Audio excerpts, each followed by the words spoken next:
All right. Hello, everyone, and welcome to another episode of More Content Talk. That's the only show where we cut through all the glam, the glitz, and all the bullshit to bring you the truthiest news we can find.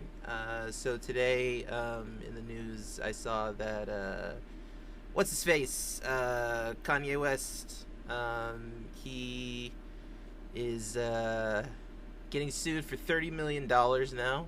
It started off, I think, in the low millions, and now it's ballooning. It's going up faster than the stock market, so that's great. Wow. Apparently, and I have no reason to believe this is untrue, even though I'm sure all of his fans are like, you don't know, just like the whole Johnny Depp thing. But you know, he had these people working at his little church gatherings, and essentially he didn't pay them. I mean, they're just suing him for the wages that are owed to them. And damn, Kanye, how could you be so heartless? What can I say?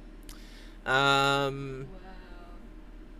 So why even bother touching on that? Well, it calls into question this whole concept of love, right? Like, what's going on here? You know, people they run around, they talk about love, they say they love people.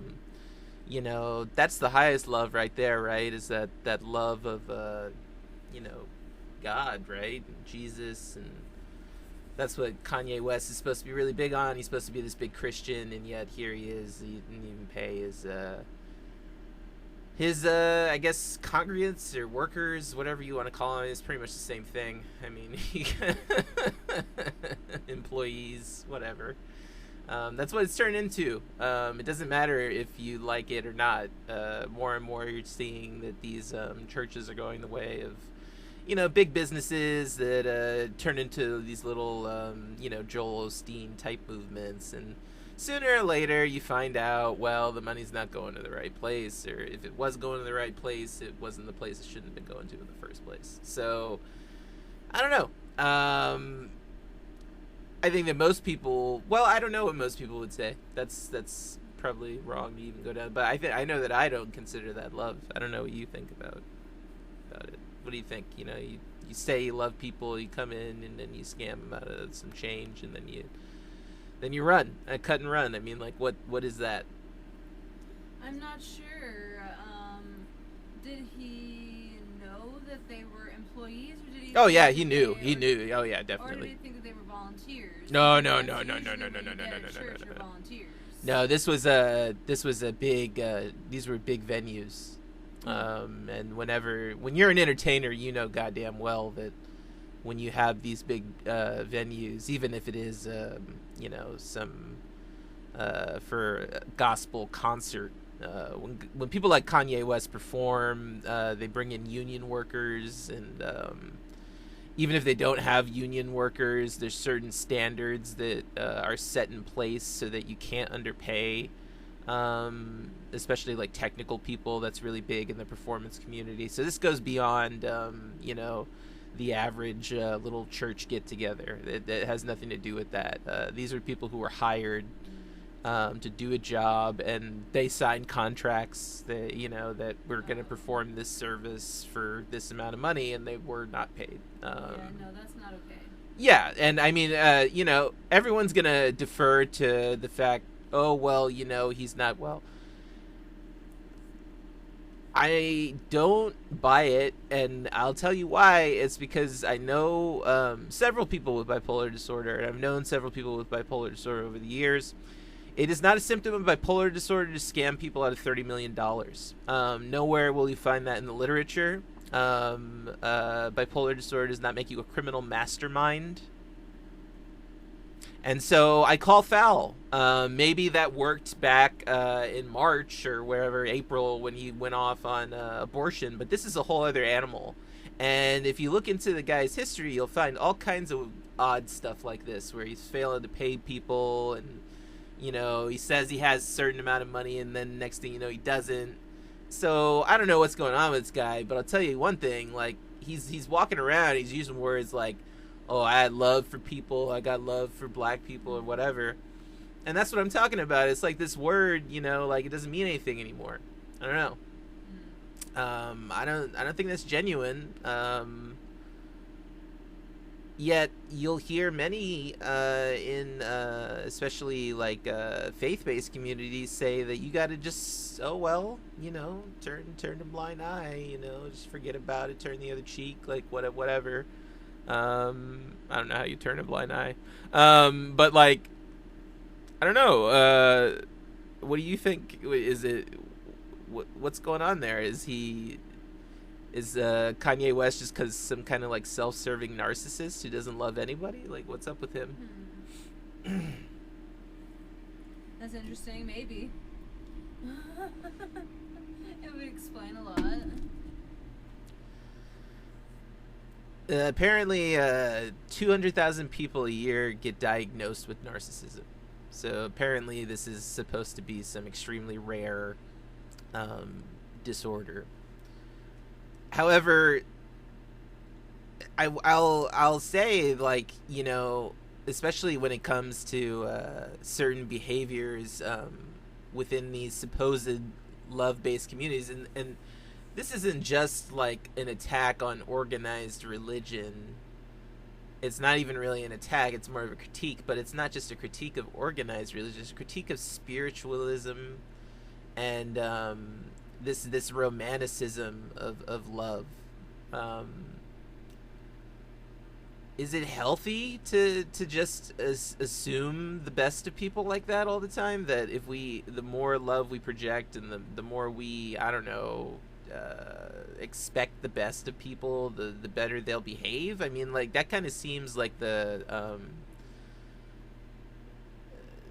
current state of what we have as love in the world today. I don't know what you think.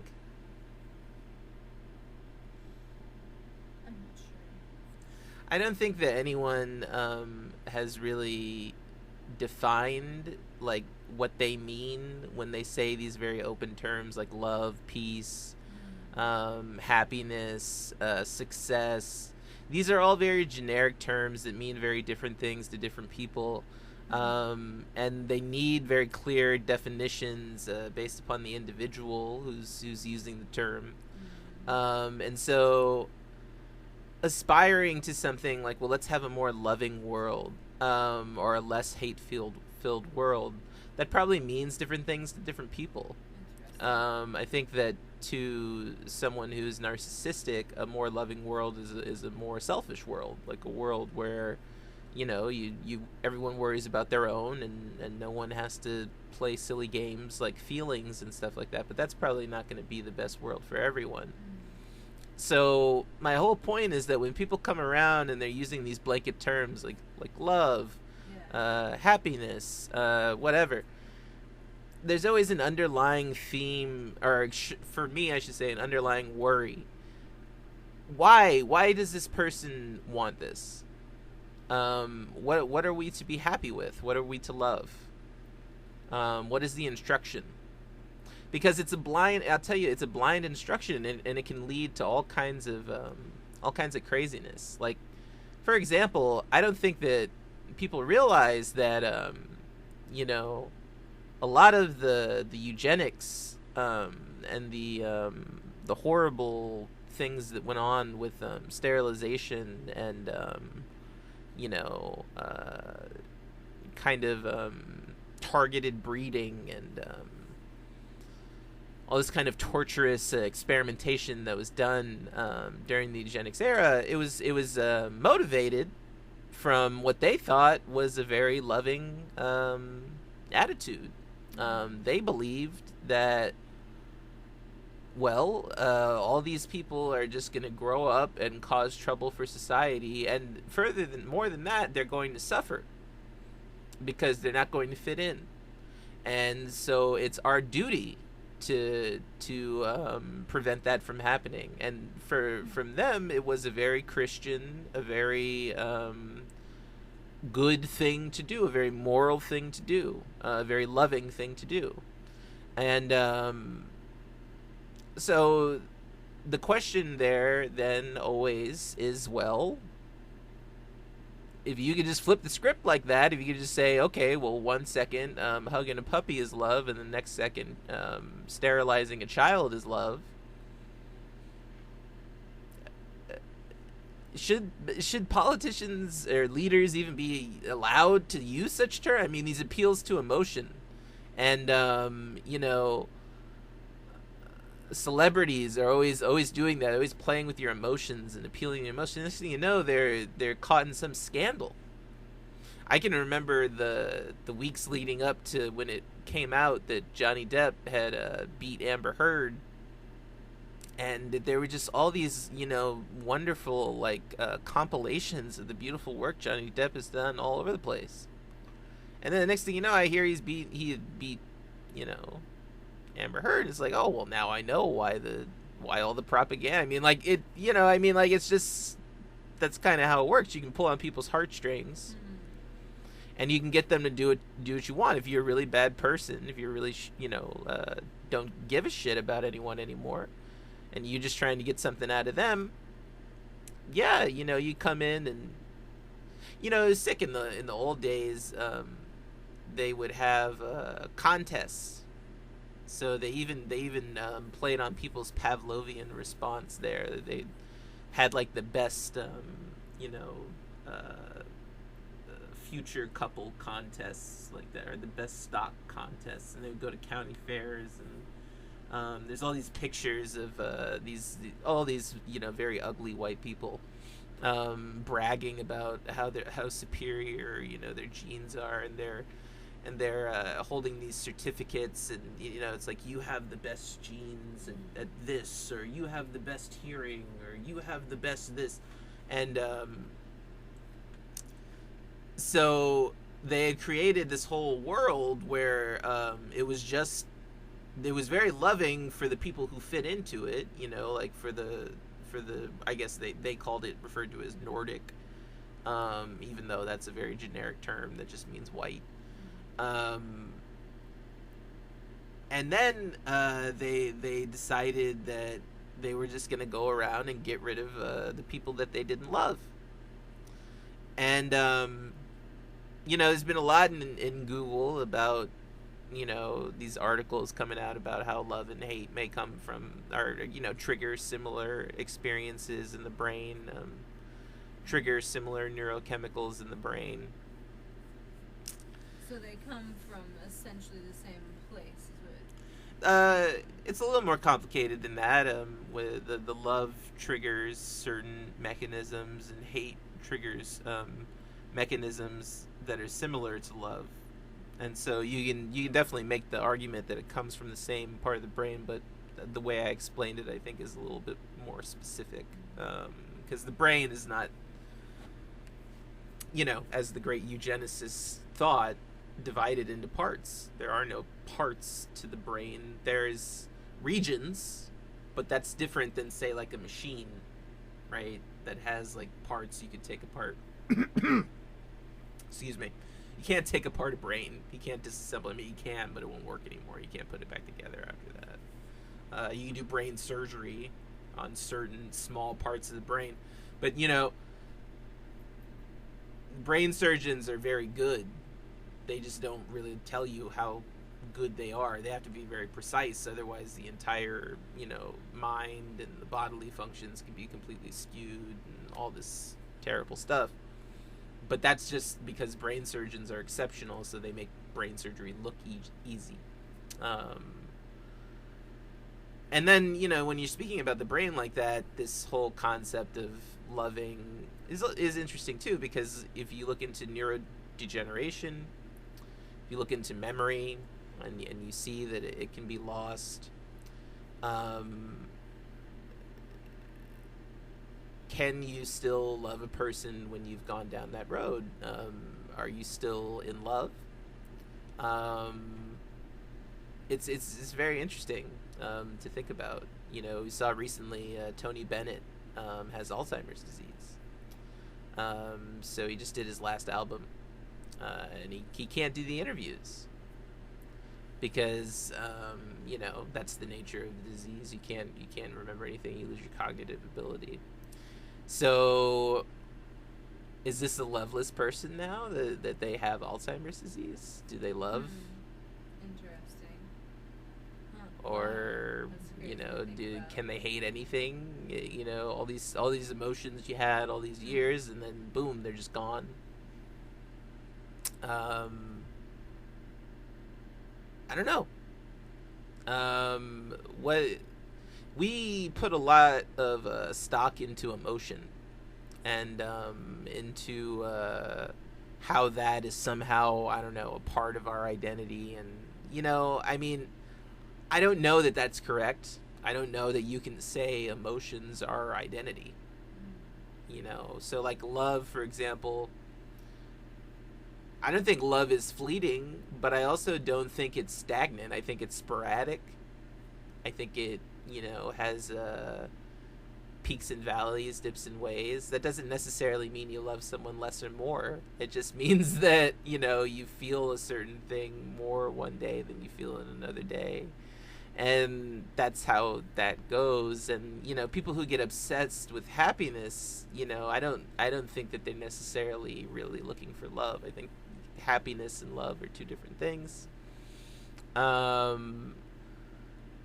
Yeah, I think you can find happiness in love, and I think you can not. But you have to decide which one's more important sometimes. And again, like, I don't think that any of this is very popular to talk about. It's not very storybook. It's too complicated. It's too all over the place. You know, there's no knight in shining armor coming in. There's no bad guy to blame. That's the thing with love and hate, is that you can start off really caring for someone or something, and, you know, if they slight you, or they neglect you, or they abuse you, you could really grow to hate the person. And I don't know that you're necessarily wrong for hating a person who abuses you, right? That's another thing, is everyone talks about how bad hate is. What about abusers? What about narcissists? What about psychopaths? What about sociopaths? What about these people who are always taking advantage of everyone all the time? How are they able to do it? Because people forgive and forgive and forgive and forgive and forgive and forgive and forgive and forgive and forgive. But what people don't understand is that forgiveness does not mean acceptance. That's not what it means. They are different. That's interesting. They're very different. Yeah. You can forgive someone and not accept their actions. And you can say, look, if you do this again, that's it. I've seen it happen. You know, my mom left my dad, you know, because of something like that. And, you know, you can get fed up with a person real quick. You know, if they don't straighten up, fly right. And that love can, you know, turn to hate too. So if a person's doing that, if they're, you know, going off, if they're, you know, being abusive, yelling, screaming, carrying on, and there's just you can't see any hope, you know, there's no hope that this person's going to change, they're going to keep on being how they are, and that's the real point, is that you can't really say that hatred is bad, and you can't really say that love is good, or vice versa, because they're necessary animalistic responses to situations. Think about it. Hatred probably is really what freed the slaves. Just the hatred of slavery, not the love of freedom. They didn't know what freedom was. Think about that. Some of these people were born, I shouldn't say some, the vast majority of these people were born into bondage. That means that they came out of the womb, and the moment they could walk, it was, go get me something, Johnny. You'll never know anything like that. You'll never know. You have no way of comparing. There's going to be all kinds of white historians on television telling you that you can compare it, but you can't. You'll never be able to. I can't do it. I'm black. I don't know what it's like. I'll never know what it's like. Being born into slavery? Think about it. That's all you know. But they hated it. They hate it. You would hate it too. You imagine some asshole because you didn't clean some shit up the right way. Not that you didn't clean it up. You cleaned it, but it just wasn't clean the right way. Not came over to you like your mom does and nagged. Not that.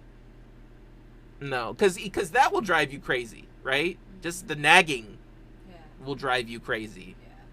And there are actually studies that show that, mental abuse can have traumatic stuff too. I mean, obviously nowhere near what chattel slavery. I'm not comparing the two, but I will do a separate show about mental abuse and how that can very much, even lead to illness. But you didn't shine that shoe the right way, and they just start wailing on you, nonstop.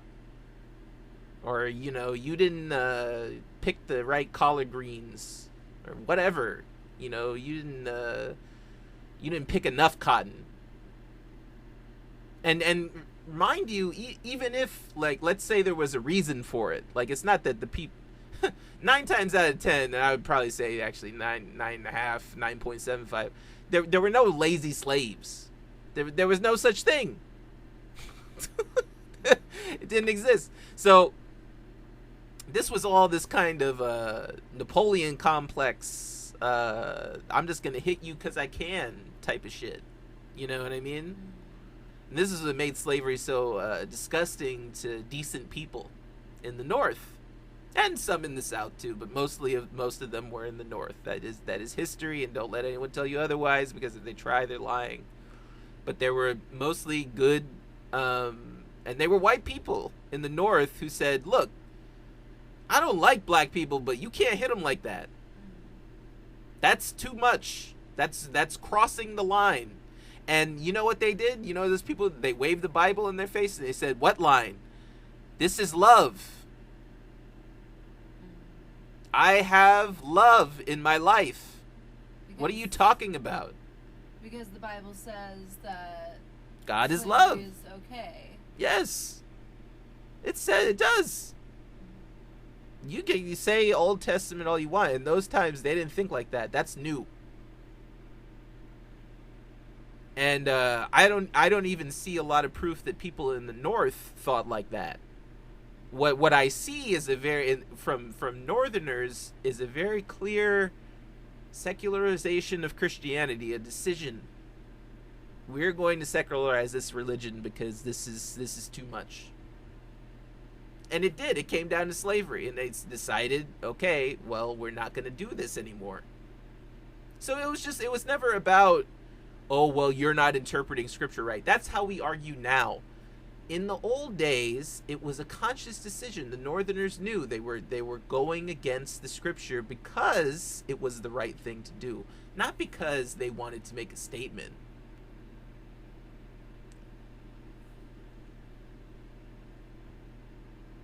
When you have what you consider to be love on your side, you have control over a person, because you can manipulate them now. And you can say, well, if you don't do this for me, then you're gonna burn in hell, because I'm the truth, and anyone who crosses me is a lie. And you say, well, yeah, but they sound very kind. And say, well, that's a lie. That's the devil, and you're a devil if you believe in it, and you'll burn if you believe in it. And then they say that's love. And they have all kinds of reasons. They have all kinds of reasons for it.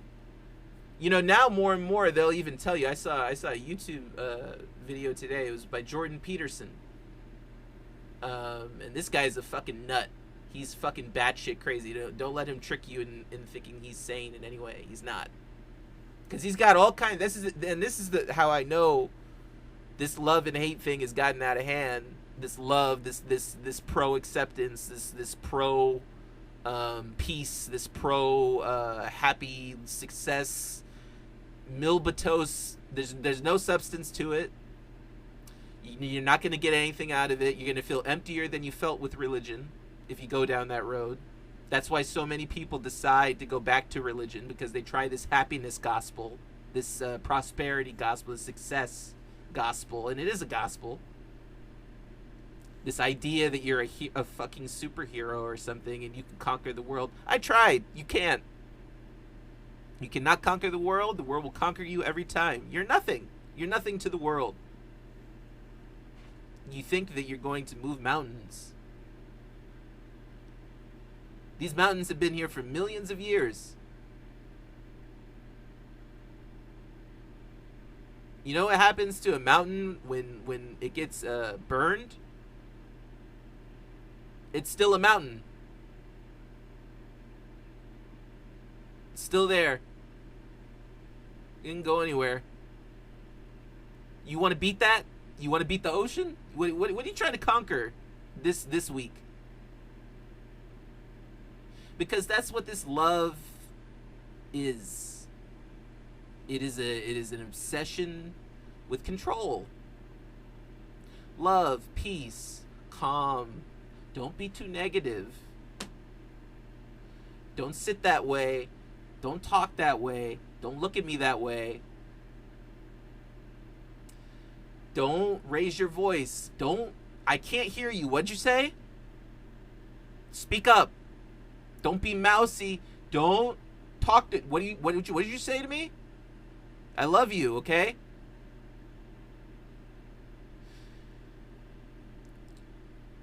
America has gone down a very passionate, I would say, almost enraged love right now is what we have, where you better go to work and wear your fucking mask and not fucking, don't fuck around, because if you don't, then I won't love you anymore, right? That's the stage we're at. And it's really is just guilt tripping. And you'll find it in every religion. And because what they'll do is they'll set themselves up as the pentultimate form of love. But in order for them to give that love to you, you must first do certain things.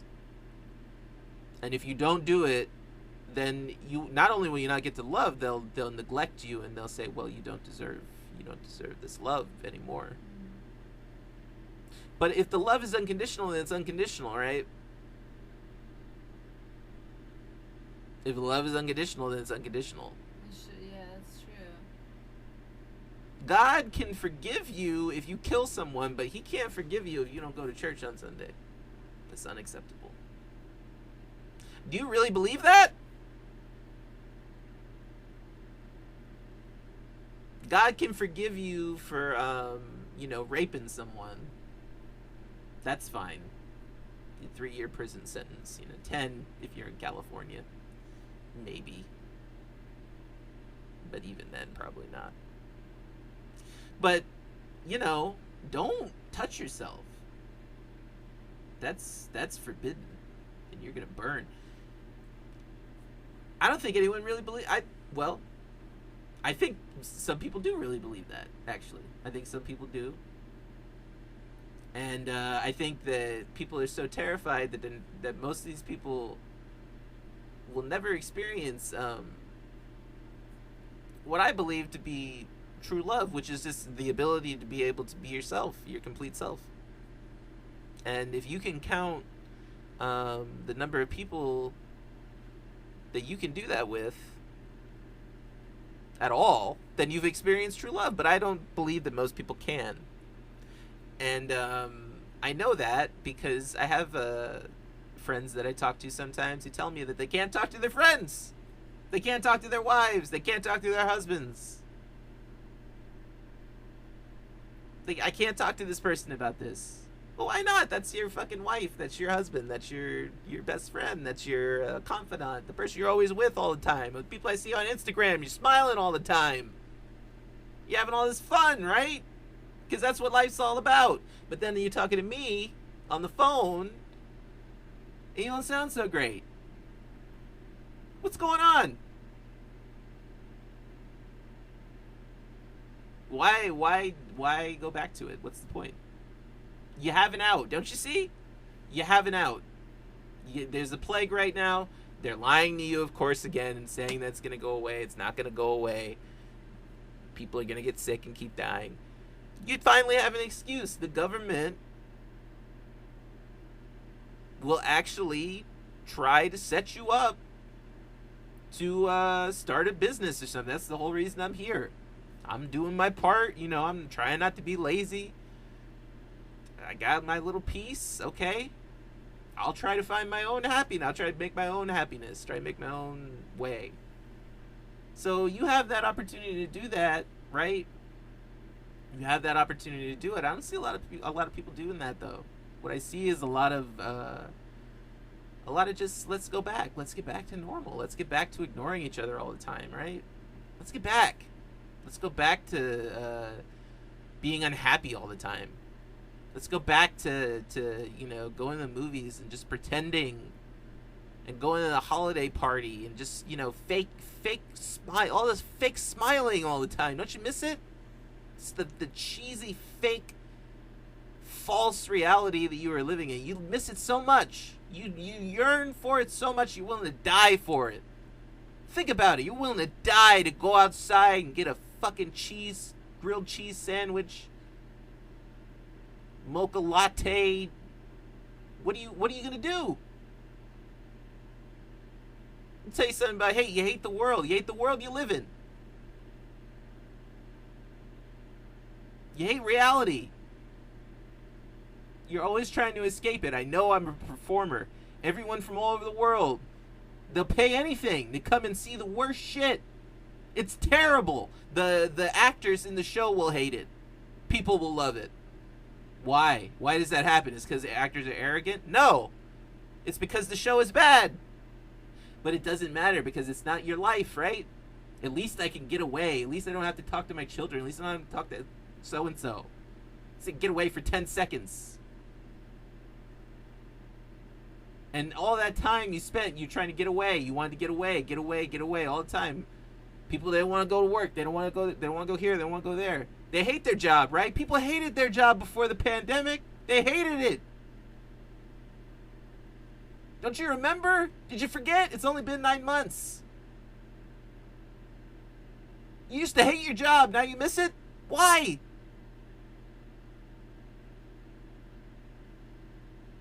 You see that? Love and hate. Love, hate. You hate it today, you love it tomorrow. It depends on the situation. Unless you actually love someone. You actually love someone when they act a fool. You're annoyed. But you say, okay, fine. See how simple? It's not complicated. It's not as stupid. What, Shakespeare? What did you expect? Did you expect Shakespeare? Why?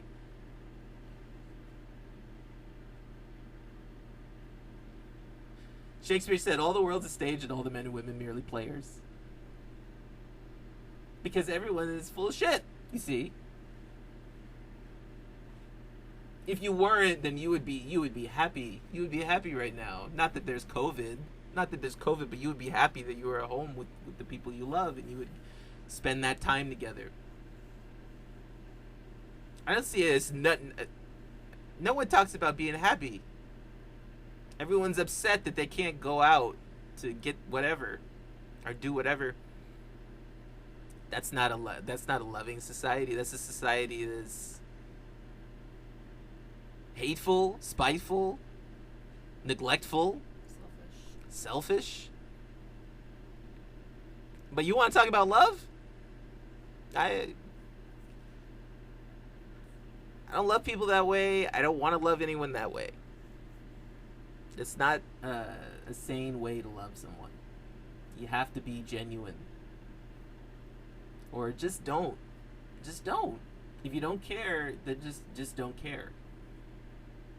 So we're going to do another show on that, on apathy, and how I believe today that's the real issue. Because you want to talk about love and hate all the time. How can you love or hate anything if you don't give a fuck? That's all I hear people talk about on the internet. I don't care. IDGAF. I don't give a fuck. Yeah, no one gives a fuck. What happens when no one gives a fuck and little Timmy's running around the street? Yeah, you do the math. All right, I'm out. That's it. You got anything to say? No, glad to be here. Glad to be back. All right, then. Everyone have a great night. Good night. Hey, if you want to, you can like and subscribe right down there. It's probably not going to show up, but whatever. go ahead and do that. Or you can also check us out on Anchor at More Content Please. You can check us out on Instagram at More Content Please. Check us out on TikTok. That's where we do More Content Chefs. Melissa films that. She does a really great job. And you can also find us at morecontentplease.org. Again, have a wonderful night. Bye.